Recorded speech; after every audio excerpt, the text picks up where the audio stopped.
So let's focus together on the aims we want to achieve together in this Spirit Therapy program. There are many, of course, but let's look at some of the main ones. One is that we want to become people who are completely happy, fulfilled, and free within. Well, today, we all seek happiness. There's this non-stop race in the search for happiness, for fulfillment. We all want to be successful people, reaching great heights. But then it's so difficult to find people who are really happy, truly happy with the way they're living, using every precious moment of their lives. And that's why, as I was saying before, it's important for us that we follow this path of the art of loving, because we've discovered that it's love that brings us a happiness that's full.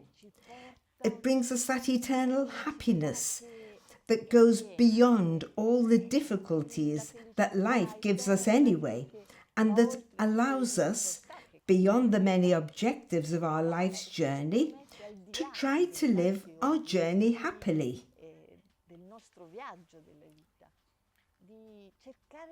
Sometimes we set ourselves the goal of happiness, and we forget that the first goal is to live every moment with joy, to live the whole journey joyfully. There are many who go on journeys and aim for the goal, and they say, doing this, I'll finally be happy. But they forget that during every moment of this unique journey of life, because we've only been given one life, we have to live it to the full to be truly happy.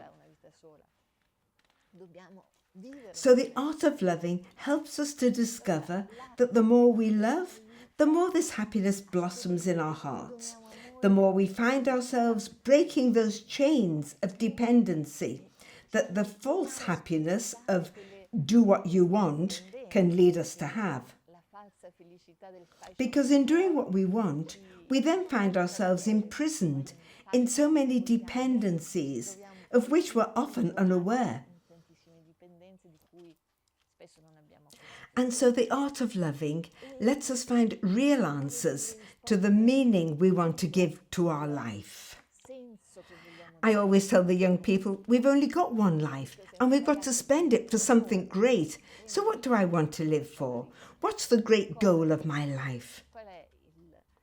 The other objective is precisely to discover that marvelous wonder that we are, that prodigy that's hidden in each of us, that divine spark, as we were saying earlier, imprinted in our spirit, and to make it shine in all its beauty.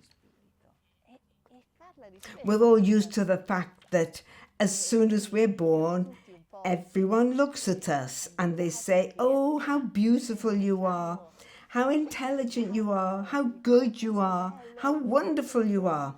Then at a certain point, the magic's broken and we go from the moment we were beautiful and marvelous to the moment when nobody likes us anymore. Nobody likes us. If we don't meet their expectations, everyone criticizes us. Everyone notices everything that's wrong in us. That's what happens. And even more so today, when we're in a society of super critics, and we lose the awareness of that stupendous wonder that the Creator has imprinted in our heart, in our spirit.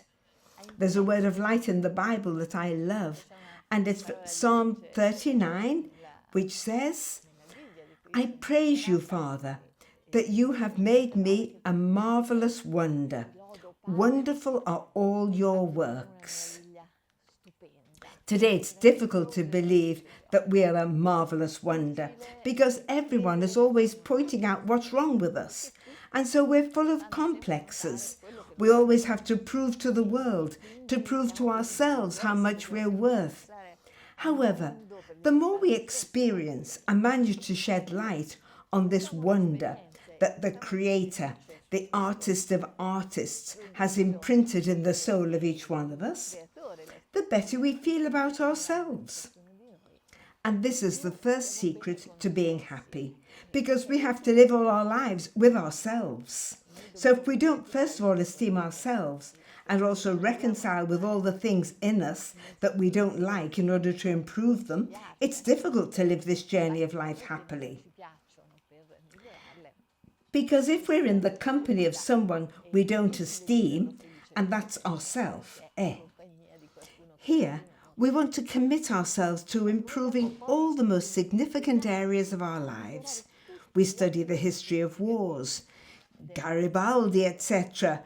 But oftentimes we don't study the art of loving and finding out how to improve our relationships, how not to be at the mercy of negative thoughts and negative moods, how to give meaning to all the suffering that we're called upon to live every day, how to turn difficulties into opportunities, how to live full and fulfilling relationships.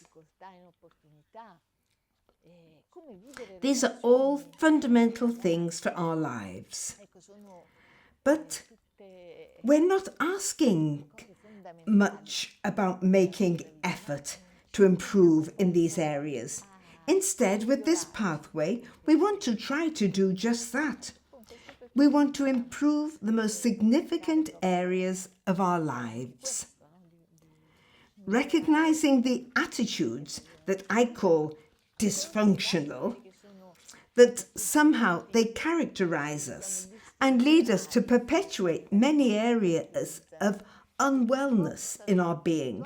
Moreover, try to identify these traps, these attitudes, so as to replace them with positive attitudes that can generate inner well-being in our lives. So this commitment to improve every day in all the most important areas of our existence, to identify the wounds that condition us, that don't allow us to live love to the full, and to strengthen, above all, that healthy part that's present in us. I've often had the experience of breaking something in my body, my shoulder, my knee, and then because I have problems with taking anesthetics, I was supposed to have an operation, but I couldn't.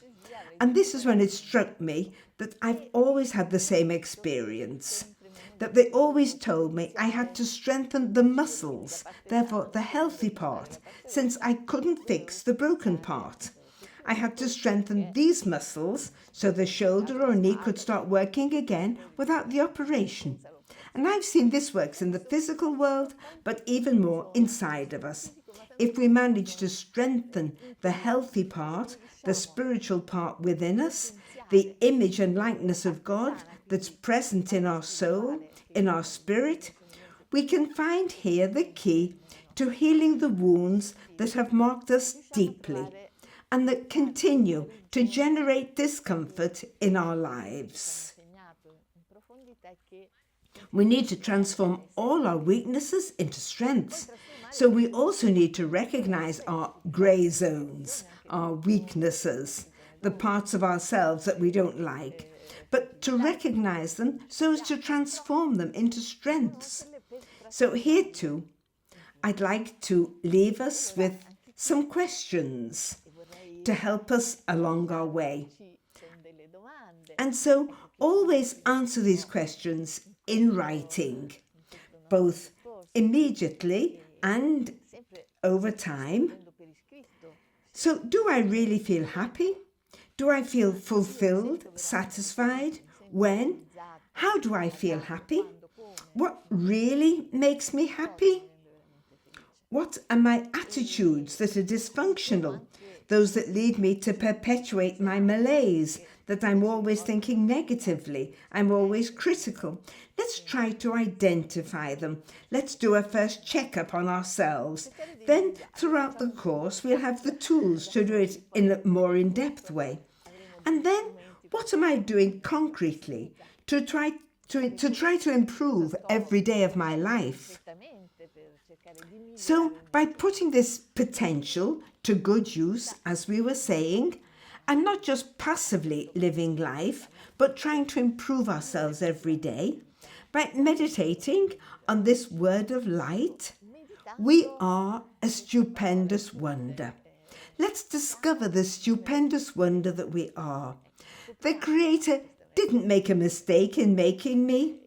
If all his works are wonderful, we too are wonderful, beyond what they may have said to us in our life story and where some may have hurt us. Let's discover the marvelous wonder that's within us and allow ourselves to be reached here by that gaze of love that makes us rediscover our inner beauty, that mystery of beauty hidden beyond what appears in us and in all the people around us. In this month, let's also make this commitment. In questo mese prendiamoci anche questo impegno.